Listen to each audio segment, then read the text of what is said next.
El Garitero. The pran needs eyes on every entrance. That's you. You're 14, sitting on a cinder block at the mouth of San Vicente in Maracay, Aragua State. You have a two-way radio, a .38 tucked in your waistband, and one job. Watch. Anyone you don't recognize enters the barrio. You call it in. A car with government plates. You radio immediately. Strangers on foot. You follow them with your eyes and report direction. If Los Luceros decide the visitor is a threat, that's their problem. Your problem is the radio. You earn $30 a week. In Venezuela, that's more than a teacher makes in a month. The bolivar is worthless. Dollars are everything. You don't go to school anymore. You stopped going 6 months ago when your mother crossed into Colombia looking for work. She hasn't called since. The pran local, the boss of your neighborhood, gave you this post because your older cousin vouched for you. You sit, you watch, and most importantly, you learn who matters and who doesn't. Level 2, El Caro. You're 16. You've been watching long enough. Now you're part of a caro, a crew of 8, a single car on the train, Tren de Araua, the train of Aragua. You carry a 9mm now. You collect la vacuna, the vaccine. That's what they call the extortion tax. Every shop owner, every bus driver, every motorcycle taxi in your zone pays. A corner store pays the equivalent of $5. A larger business pays $20. You go door to door with another Caro member. You don't threaten. You don't need to. Everyone knows what happens if they don't pay. You're making $100 a week. You buy new sneakers. You eat actual meat. The Lucero above you handles anything you can. A business owner who refuses. A debtor who runs. You just collect and report. But you're also visible now. The police know your face. The colectivos, armed pro-government militias, know your name. You're not furniture anymore. You're a piece that can be taken off the board. A Lucero de la Baja, the low star. You're 19 and you're not in Maracay anymore. They've sent you to the border. Táchira State, the crossing into Colombia. You run a trocha, an illegal trail through the jungle that connects Venezuela to Cucuta. Thousands of Venezuelans cross these trails every week, fleeing the crisis. You charge $120 per person. Families, pregnant women, and kids carrying nothing but a backpack. They pay, or they don't cross. Some of them you funnel to contacts on the other side. Women mostly, who were promised restaurant jobs in Bogota or Lima. The jobs don't exist. You know what happens to them, but you don't ask questions. You're making $400 a week. You send money to your grandmother. You carry an AR-15 now. The ELN, Colombian guerrillas, controls trails to the south. Tren de Araua controls this one. There are skirmishes. A Caro member you trained with takes a round in the neck at a checkpoint. He's 17. You bury him off the trail and no one reports it. El Lucero de la Alta, the high star. You're 22 and you've proven something. You kept the trocha running for 2 years with no losses and good revenue. So now they're sending you abroad.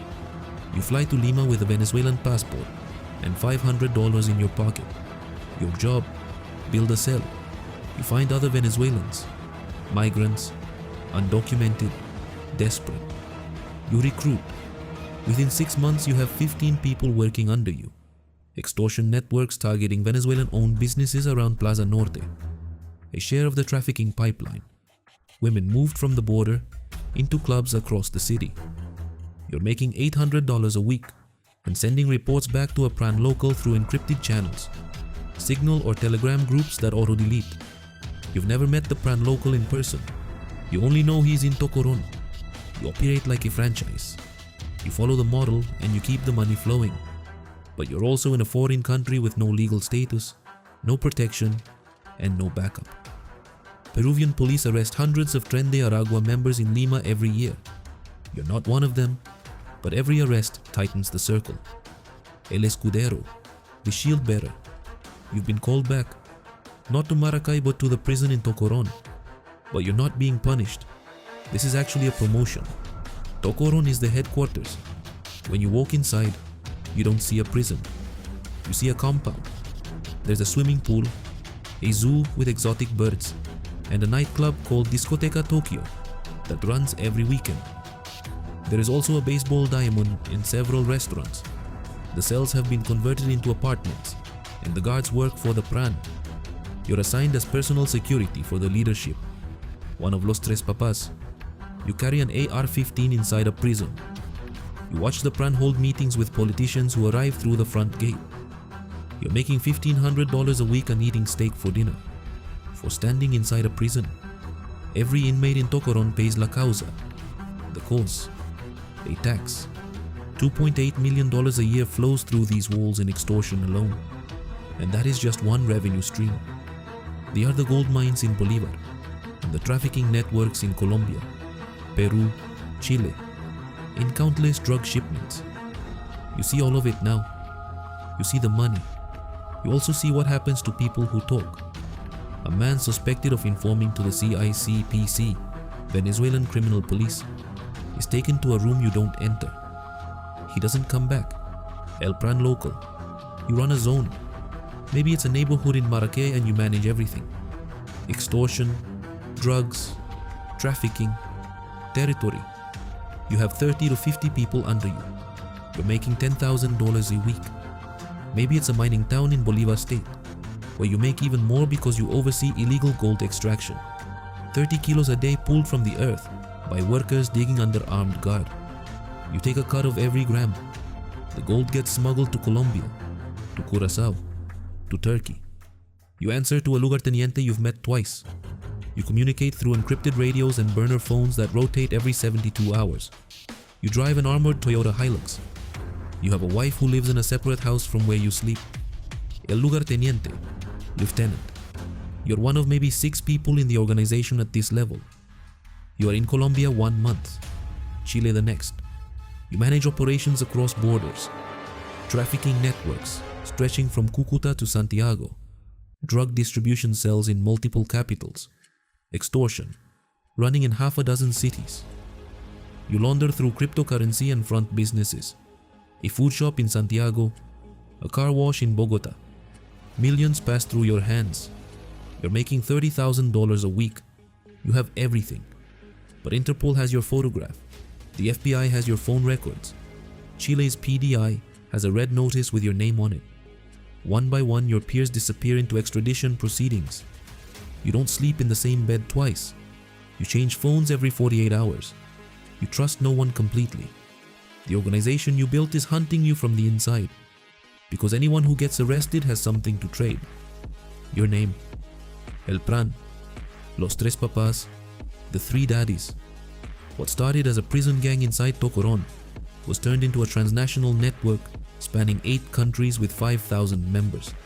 Drugs, gold, women, migrants. It is all controlled from behind bars, in a compound with a pool and a nightclub, while the Venezuelan government pretended you didn't exist. Then on September 20th, 2023, they stopped pretending. It was called Operation Cacique Guaycaipuro. 11,000 soldiers arrive at the prison in armored vehicles and helicopters. But you already knew.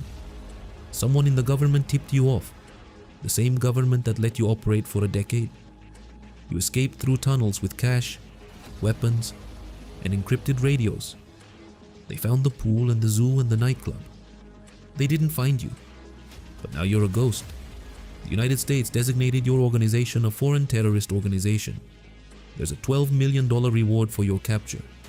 Your lieutenants are being arrested across the continent, one by one. But the train didn't stop. It scattered. Cells in Lima, Santiago, Bogota, and other cities around the world. And somewhere in a migrant shelter, another 16-year-old Venezuelan kid with no papers and no money sits on a plastic chair. His phone buzzes. Someone he's never met offers him work. He doesn't know the word garitero yet. He will.